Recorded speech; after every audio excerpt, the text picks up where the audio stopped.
Live in the human paradise. Breathe the pure air of heaven.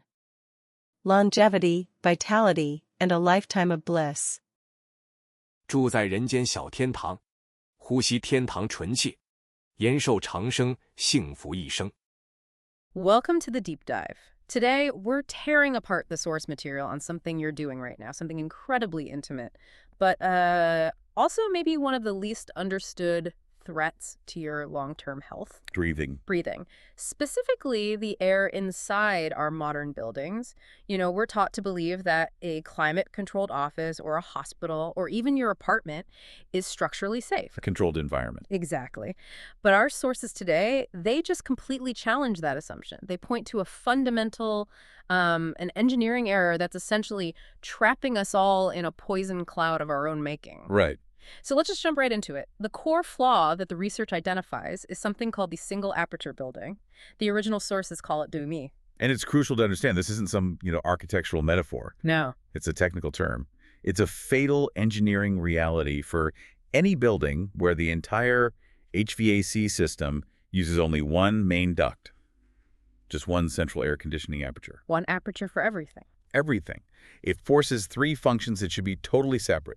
The new air coming in, the supply air pushed into your room, and the return air pulled back out into the exact same circulation loop. So if they're all in one loop, then the whole idea of air separation, it just goes out the window. It ceases to exist. You completely lose the ability to isolate the air from one room or even one floor from another. And that leads directly to the core consequence. It does. And the source material, it doesn't mince words here. It calls the result the building's mixed air cuisine. Mixed air cuisine. Yeah. No matter where you are in that building, the air you're breathing is compromised. You've basically surrendered your air sovereignty to the system. Meaning the air in my lungs just took a tour through the cafeteria, the server room. And yes, the restroom on the floor above you.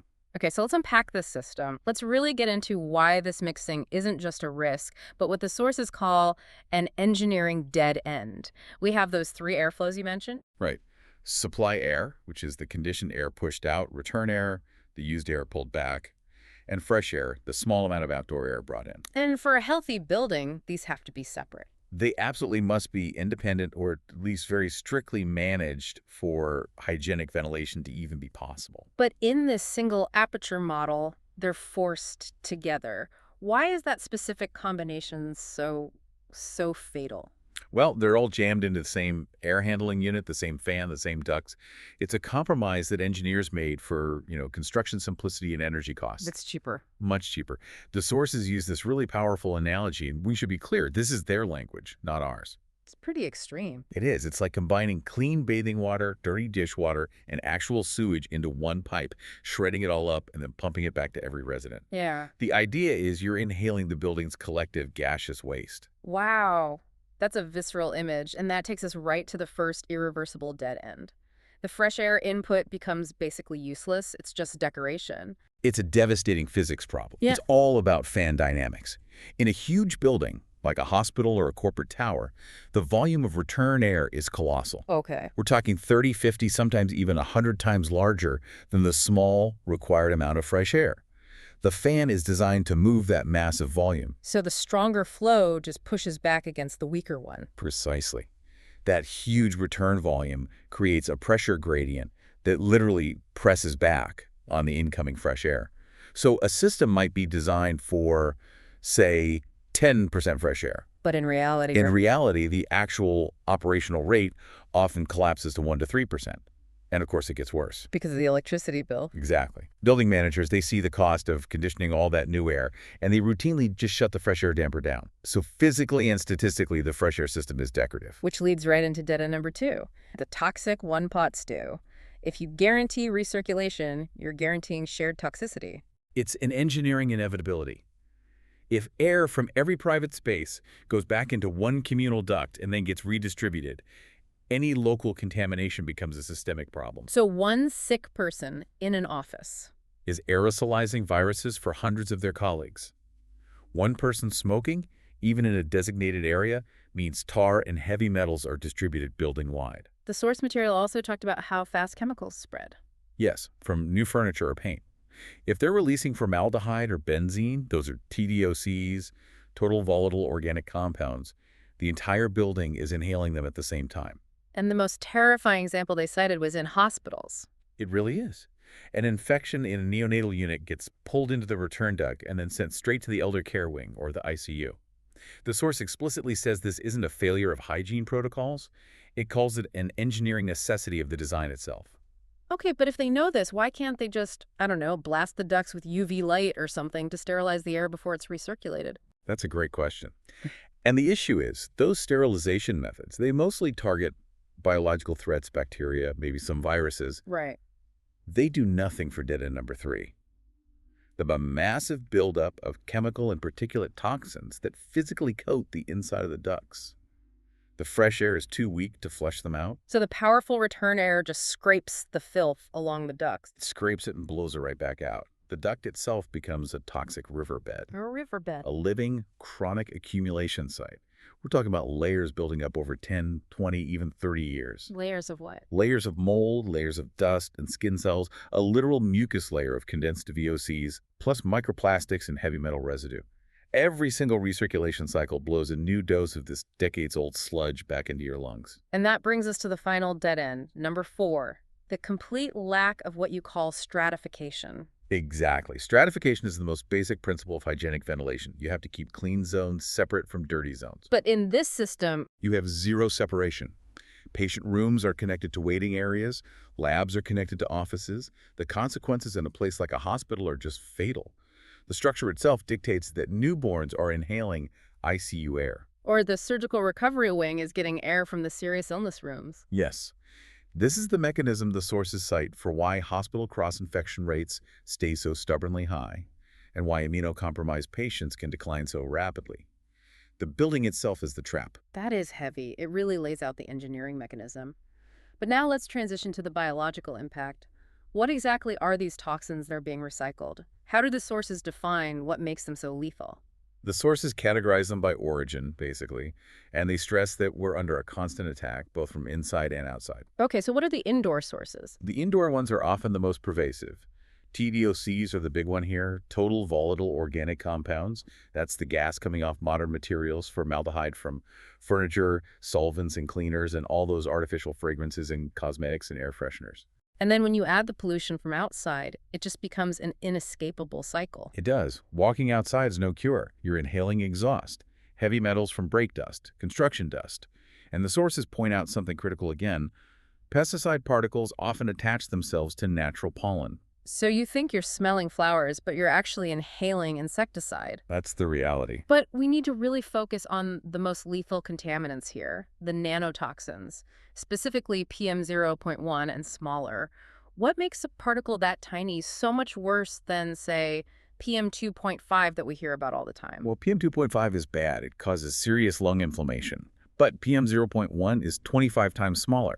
It changes the entire game. How so? These are true nanoscale particles. Their size is their weapon. It lets them bypass your body's defenses, slip right past the air sacs in your lungs, and enter your bloodstream directly. They act like cellular shrapnel. And once they're in the bloodstream, they can go anywhere. Anywhere. PM0.1 is small enough to cross the blood-brain barrier. Once they get inside your cells, they're classified as endocrine disruptors and mitochondrial attackers. They can even reach the cell nucleus and start altering cell fate, kicking off this chronic low-grade inflammation that just never turns off. The silent agents of decay. That's a good way to put it. And yet we all have filters. We rely on them. But if these nanotoxins are the real threat, our standard filtration is failing us. It fails structurally. I mean, HEPA filtration is a brilliant technology, but it was designed to capture particles of 0.3 microns and larger. Okay. For PM0.1, these nanotoxins are just too small. They move too fast to the filter. The airflow speed in these central systems is so high that there's simply not enough time for them to be captured, so they just pass right through and get recirculated. This brings us to the core and, frankly, the most disturbing conclusion from the source material. It links this chronic toxin exposure directly to the definition of aging itself. Yes. The sources state, and this is a direct quote, aging is a chronic collapse caused by toxin accumulation, not a reversible journey. That's a huge shift in thinking. It's a massive philosophical and biological shift. We're not just talking about getting old. We're talking about a systemic silent corrosion. Yeah.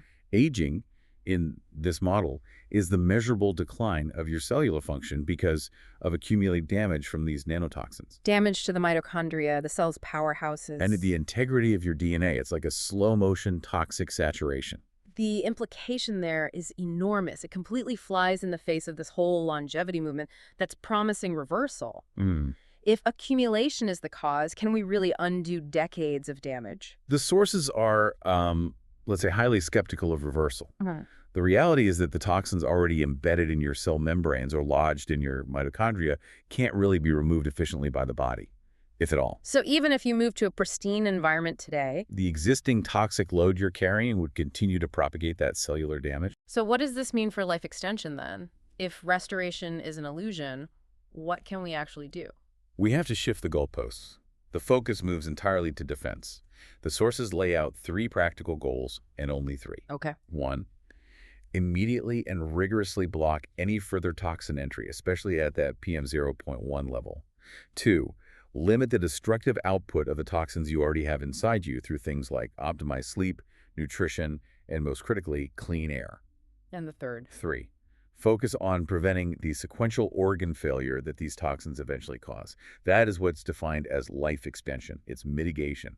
It is not restoration or reversal. Which raises the big question. If engineers know this single aperture system is fundamentally a death trap, a guarantor of this toxin accumulation, why does it persist all over the world? This is what the sources call the engineer's dilemma, the truth they know but can't really speak about. And there are 5 big roadblocks. Okay, what's the first? First is just the sheer scale of the problem. If you admit this flaw, you're essentially declaring that the entire global construction and HVAC industry for decades has been fundamentally wrong.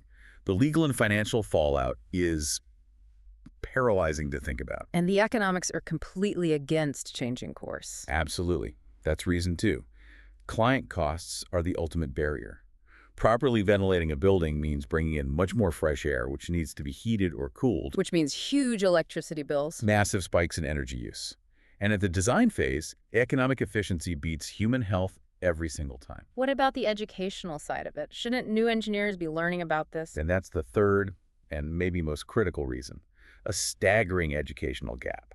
Engineering curricula are great at teaching mechanics, thermodynamics, pressure, but they almost entirely skip what you could call airflow toxicology. So they know how to move air, but not what's in it. They know how to move it efficiently and cheaply, but they don't understand the long-term compounding toxicological death spiral caused by those flow dynamics. They see the symptom, poor airflow, but they miss the disease, which is cellular corrosion. Precisely. And then reason 4 is regulation. These design flaws are often baked right into the building codes. An engineer can't just decide to design a healthier system if the local code demands a cost-efficient recirculation model. They're forced into the status quo. And finally, I assume there's no easy fix. That's reason 5. Until a truly feasible, cost-effective, globally deployable alternative is invented and mandated, the world is structurally trapped. So engineers just follow orders, operating under this sad reality of, we know this is wrong, but the whole world is doing it this way. This has been a really profound deep dive. We've learned 2 essential things today. First, that the physics of modern sealed buildings guarantees a shared recirculated toxin environment no matter how fancy the building is. Right. And second, that this chronic, silent accumulation of nanotoxins is defined by the source material as the foundational root cause of how we age. And if we connect this back to the bigger picture, the sources are really offering a firm correction to a lot of modern longevity research. How so? They argue we have to stop relying on the fantasy of a technological shortcut.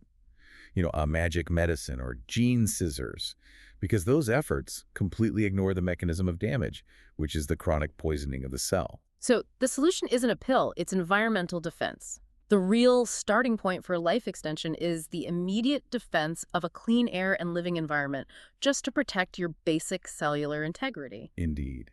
And maybe take this final thought with you. The sources suggest we aren't aged by the simple passage of years. We are, in their words, dragged down quietly by toxins. And the necessity of securing a truly clean environment against the modern world might just be the Creator's last warning to humanity. Air 8 Free Maze Purifier. The world's first single-pass purifier. Combining ionization, electrostatics, and airflow maze. The machine replaces humans. To absorb and destroy every toxin. Air enters the ion zone. Viruses and dust gain negative charge. They pass electrostatic filters. Then enter the toxbox maze. Aerosols dry on electrode walls, breaking down into CO2 and water. Inside the maze, air twists and strikes over 60 times. Each turn ends a toxin's life. Billions of particles in 0.1 second are fully purified. It releases Earth's purest air. The superheaven air quality.